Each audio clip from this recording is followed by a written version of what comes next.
Bismillahirrahmanirrahim. Assalamualaikum warahmatullahi wabarakatuh. Alhamdulillahirabbil alamin. Allahumma shalli ala Muhammad wa ala ali Muhammad.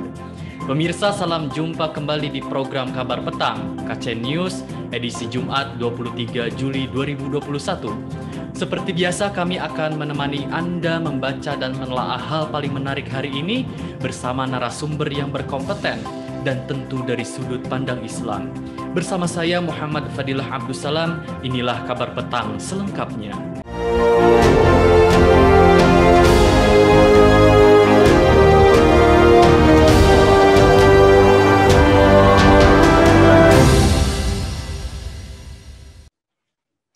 Pemirsa, Idul Adha 2021 dirayakan Muslim di seluruh dunia masih di tengah ancaman pandemi COVID-19 dan munculnya varian Delta yang sangat menular. Hari Raya Kurban biasanya ditandai dengan ibadah bersama, pertemuan besar, dan penyembelihan hewan ternak sebagai kurban serta berbagi daging kepada orang yang membutuhkan. Namun pada tahun ini, banyak negara yang masih memerangi COVID-19 varian Delta yang pertama kali diidentifikasi di India. Gelombang tsunami COVID-19 di India menggambarkan bahayanya varian Delta, sehingga mendorong beberapa negara memberlakukan pembatasan baru lebih ketat. Pandemi COVID-19 pada 2021 telah menyebabkan ditariknya 2,5 juta kuota Muslim di seluruh dunia untuk naik haji ke Tanah Suci Mekah. Sebuah ibadah umat Islam yang diselenggarakan beriringan dengan perayaan Idul Adha. Pemirsa, apa pelajaran penting dari Hari Raya Idul Adha? Sudahkah umat Islam menjadi pemenang? Bagaimana kunci meraih kemenangan? Pemirsa, untuk membahasnya kami telah terhubung dengan seorang intelektual Muslim, Ustadz Irfan Abu Nafid, yang sekarang berada di Tangerang Selatan. Assalamualaikum warahmatullahi wabarakatuh, Ustadz Irfan. Waalaikumsalam warahmatullahi taala wabarakatuh. Ya, bagaimana kabar Anda, Ustadz Irfan? Bi khairin, alhamdulillah, barakallahu fikum. Ya. Baik, Ustadz Irfan, langsung saja, seluruh umat Islam di seluruh dunia merayakan Idul Adha, ibadah yang erat kaitannya dengan kisah perjuangan Nabi Ibrahim alaihissalam. Untuk konteks kekinian di Indonesia menghadapi ujian pandemi, apa pelajaran penting dari Hari Raya Idul Adha jika dikaitkan dengan ujian wabah COVID-19? Bismillahirrahmanirrahim. Alhamdulillahirabbil alamin. Wassalatu wassalamu ala rasulillah ba'du. Prinsipnya, ikhwatul kiram, ma'azallahu para pemirsa sekalian, berbicara tentang fenomena penyakit ini menggambarkan di antara ujian bagi orang yang beriman. Allah Ta'ala berfirman, "Nabluukum bisyarri wal khairi fitnatan wa ilaina turja'un." Bahwasanya kami, kata Allah Ta'ala, akan menguji kalian bisyarri wal khairi, dengan keburukan dan kebaikan. Di antara bentuk keburukan tanda petik itu mencakup di antara ujian wabah penyakit. Dan ini tentu berlaku kepada orang-orang yang beriman itu sendiri. Nah, dalam hal ini apa yang kemudian dialami itu di dalam kisah di balik perayaan Idul Adha yang berkaitan dengan pengorbanan, maka itu tidak terlepas dari kisah Nabiullah Ibrahim alaihissalam, di mana seorang Nabiullah Ibrahim alaihissalam itu kan diuji keimanannya untuk menjalankan syariat Allah Ta'ala. Nah, apa yang kemudian terjadi di zaman sekarang ini pun tentu menjadi ujian keimanan sejauh mana umat Islam itu konsisten menjalankan syariat, termasuk juga diantaranya sebab akibat ikhtiar, termasuk berbicara tentang keyakinan tawakal, akidatan wa syariatan, akidah dan syariat Islam menyikapi wabah ini sendiri.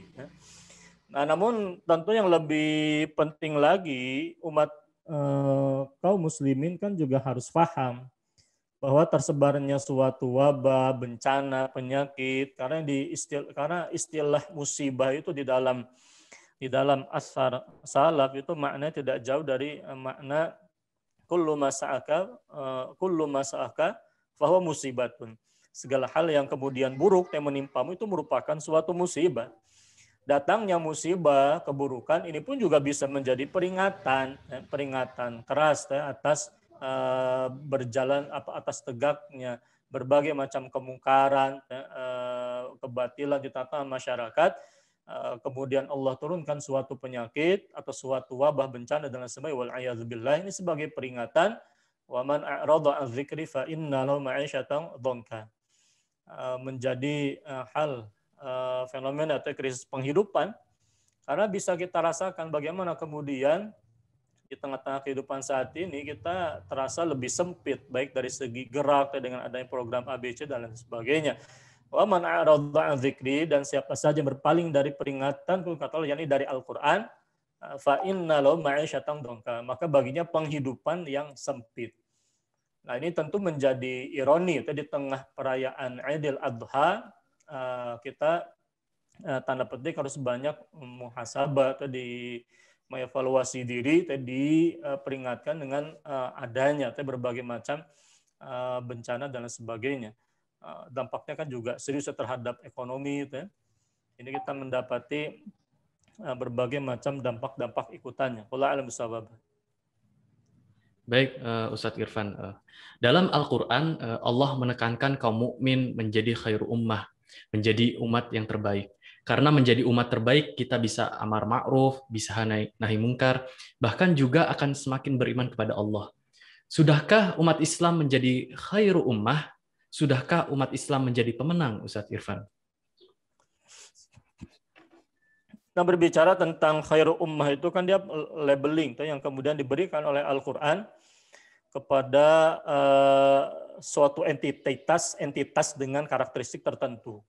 Maka digambarkan di dalam surat Ali Imran ayat 110 itu digambarkan oleh Allah Ta'ala, kuntum khaira ummatin ukhrijat linnasi ta'muruna bil ma'rufi wa tanhauna 'anil munkar wa tu'minuna billah. Jelas bahwa khairu ummah itu Allah pastikan, Allah tetapkan kepada siapa? Kepada umat yang memiliki karakteristik ta'muruna bil ma'rufi wa tanhauna 'anil munkari wa tu'minuna billah. Ini berbicara tentang karakteristik akidah, tu'minuna billah, dan ta'muruna bil ma'rufi wa tanhauna 'anil munkari, karakteristik syariah. Artinya sejauh mana umat tersebut atau entitas tersebut beriman, menegakkan akidah Islam dan juga berislam, menegakkan syariat Islamia, ini menjadi ukuran kelayakan suatu entitas, suatu umat menyandang predikat agung khairu ummatin yang Allah berikan kepada entitas tersebut. Kalau misalnya dua hal ini kemudian diselisihi, dakwah Islam, al-amru bil ma'ruf wa nahyu 'anil munkar malah dipersekusi, para tokoh ulama yang mengkritisi kebijakan rezim yang salah urus kemudian malah dipersoalkan, dijerat dengan hukum ini itu dan sebagainya. Nah, ini kan jauh sekali kemudian dari karakter khair ummatin, bahkan model semisal itu wajib menjadi evaluasi. Nah, masyarakat kemudian memang harus kritis. Artinya berbicara tentang predikat ini, dia predikat yang terikat kepada karakteristiknya. Kalau dalam bahasa Arab kan dikatakan al-jumalu ba'da nakirat sifat, bahwa kalimat ta'muruna bil ma'ruf wa tanhauna 'anil munkar wa tu'minuna billah ini menjadi karakteristik umat baginda Rasulullah SAW, yakni khairu ummatin itu sendiri. Makanya para ulama termasuk juga Imam Mujahid di dalam tafsirnya menjelaskan umat baginda Rasulullah SAW bisa seperti umat bisa seperti baginda Rasulullah dan para sahabat selama mereka memiliki karakteristik yang sama. Kalau misalnya kita contoh adalah katakanlah John Locke, Montesquieu, atau yang kita ikuti adalah jalan Aristoteles, Plato dengan filsafat dan termasuk juga ajaran-ajaran turunannya, berbagai macam pemikiran-pemikiran yang jelas berbeda dengan akidah dan syariat Islam, lalu kita ikuti jalan-jalan mereka, ya itu jelas tidak bisa itu ketemu tadi predikat khairu ummatin itu sendiri. Yang diterapkan demokrasi, itu bukan as-siyasah syar'iyyah, politik di dalam Islam itu sendiri.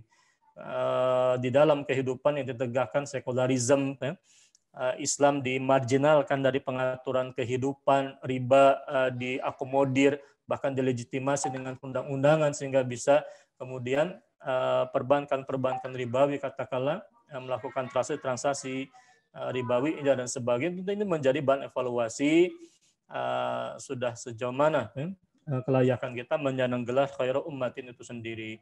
Al-amru bil ma'ruf wa nahyu 'anil munkar ini harus senantiasa digelorakan. Karena kalau misalnya tidak demikian, ancamannya pun juga cukup serius. Ya. Ini bukan tanda petik, bukan sekedar tidak mendapatkan gelar khair ummatin atau tidak layak menyandang predikat khair ummatin.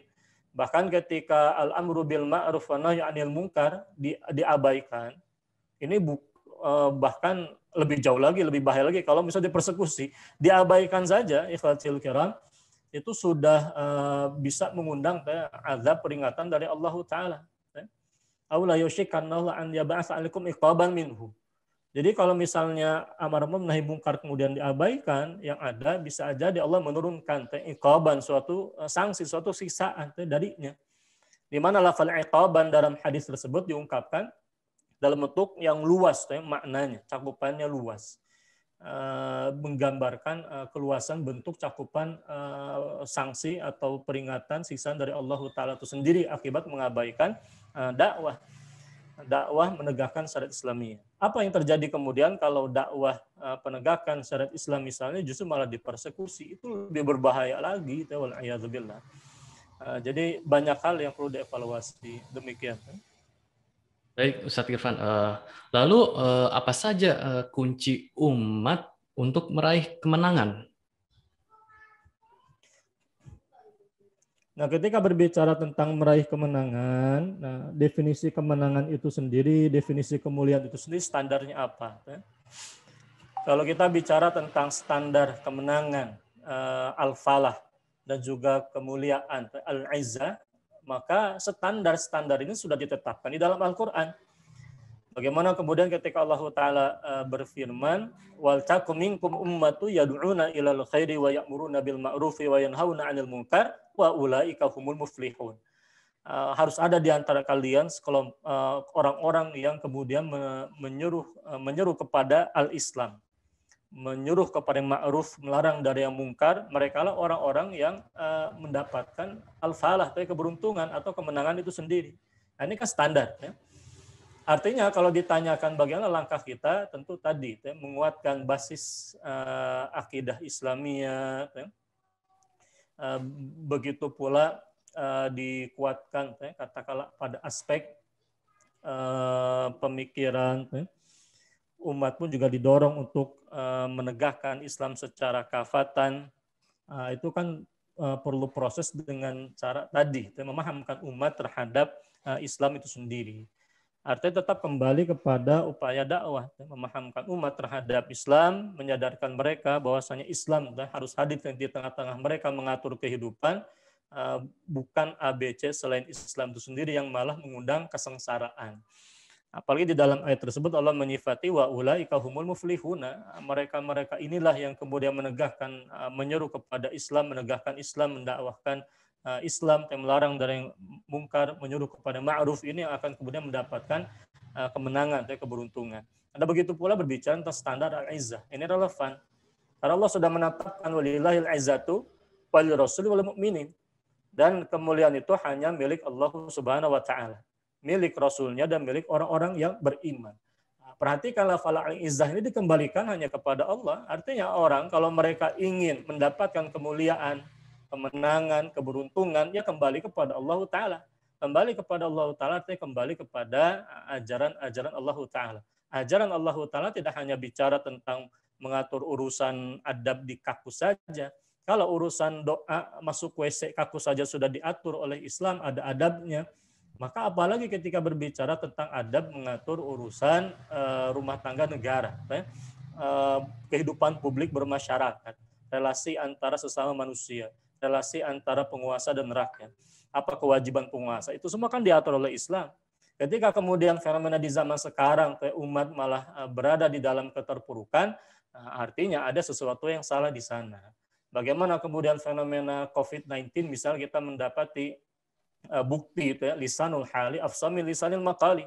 Bukti-bukti yang ada lebih banyak, banyak bisa kita temukan gagal. Kemudian rezim-rezim di seluruh dunia mengantisipasi wabah ini sehingga bisa tersebar ke seluruh negara, nyaris kepada betul ke seluruh negara di dunia. Tentu kan ini harus dievaluasi.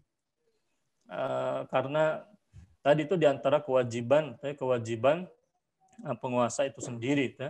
Artinya tadi kembali, kalau bicara tentang kemenangan dan kemuliaan, ukuran standarnya adalah Al-Quran dan As-Sunnah itu sendiri. Dan Al-Quran dan As-Sunnah sudah menggambarkan kemenangan dan kemuliaan umat ini itu kembali kepada akidah, syariah dan dakwahnya. Tidak ada yang lain. Tidak ada yang lain. Allah a'lam bishawab. Baik, Ustadz Irfan, terakhir. Lalu bagaimana upaya untuk mengembalikan kemenangan? Bagaimana umat mampu membangun kekuatan superpower yang disegani kawan dan ditakuti lawan?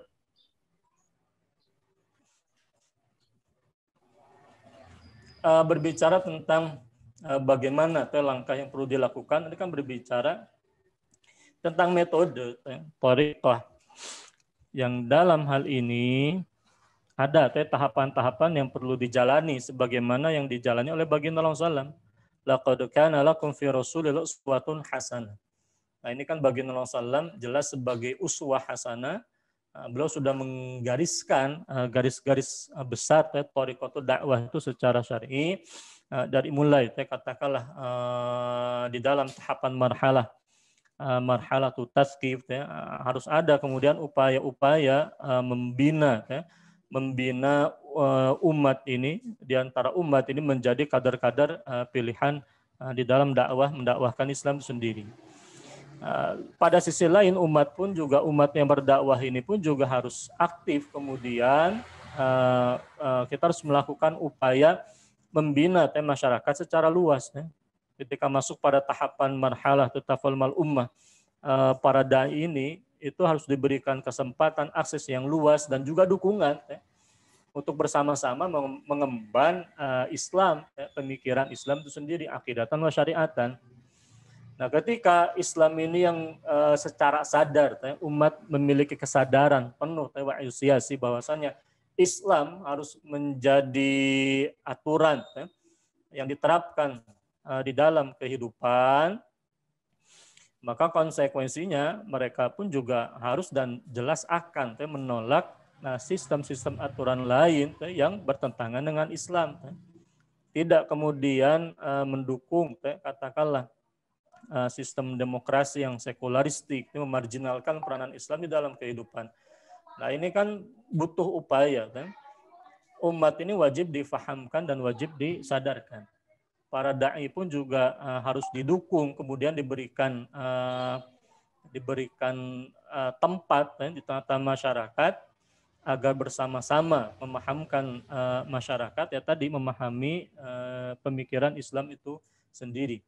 Nah, ketika kemudian difahami demikian, masyarakat yang faham meyakini dan mau mengamalkan Islam tentu bersama-sama ini akan mengupayakan tegaknya kekuasaan yang real berpihak kepada Islam itu sendiri. Nah, ini kan berbicara tentang bagaimana kemudian kita membangun peradaban dengan cara menegakkan sistem Islam al-khilafah itu sendiri yang jelas-jelas secara real menjadi tasawur, gambaran dari eksistensi kekuatan Islam dan kaum muslimin itu sendiri.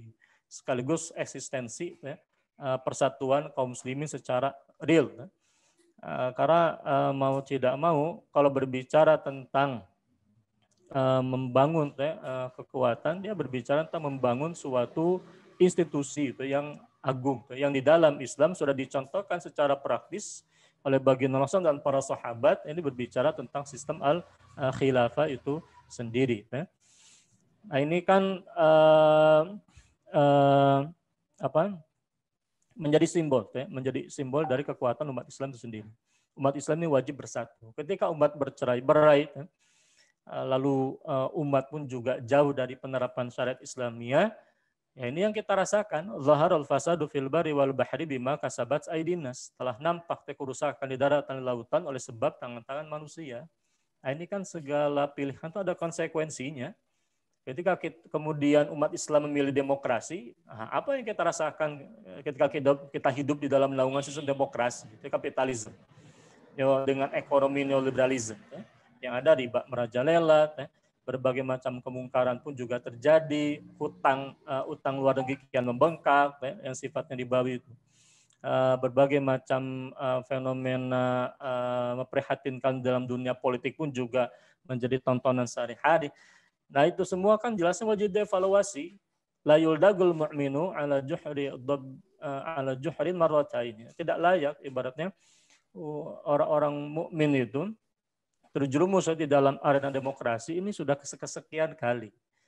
Ini kan umat harus difahamkan, disadarkan. Kal'is fil baida yaqtul hazzama. Ya jangan bagaikan unta, jangan bagaikan seperti ini, seperti unta yang mati kehausan di padang gembala. Padahal dia membawa air, kan ibaratnya seperti itu. Jadi nah ini kan suatu fenomena di dalam kehidupan. Lisanul hali afsamin lisanil maqali. Umat Islam wajib kembali kepada Islam yang menjadi sumber kemuliaan dan kemenangannya. Dan kemenangan tadi itu direalisasikan dengan cara menegakkan Islam di dalam kehidupan secara real, dari kehidupan pribadi, bermasyarakat, bernegara, dan secara praktis itu membutuhkan adanya institusi sistem Islam yang bernama Al-Khilafah Al-Islamiyah. Wallahu a'lam bishawab. Ya. Baik, terima kasih Ustadz Irfan Abu Nafid, intelektual Muslim, telah bergabung pada program Kabar Petang KCN News kali ini. Assalamualaikum warahmatullahi wabarakatuh, Ustadz Irfan. Waalaikumsalam warahmatullahi wabarakatuh. Syukran. Pemirsa Kabar Petang, semoga Anda mendapatkan banyak manfaat dari acara kami. Sampai bertemu lagi di jam dan channel yang sama setiap hari. Jangan lupa untuk like, subscribe, dan klik lonceng untuk mendapatkan notifikasi dari KCN News. Akhirnya saya Muhammad Fadilah Abdul Salam bersama kru yang bertugas undur diri. Tetap sehat, tetap semangat, dan tetap taat. Wassalamualaikum warahmatullahi wabarakatuh.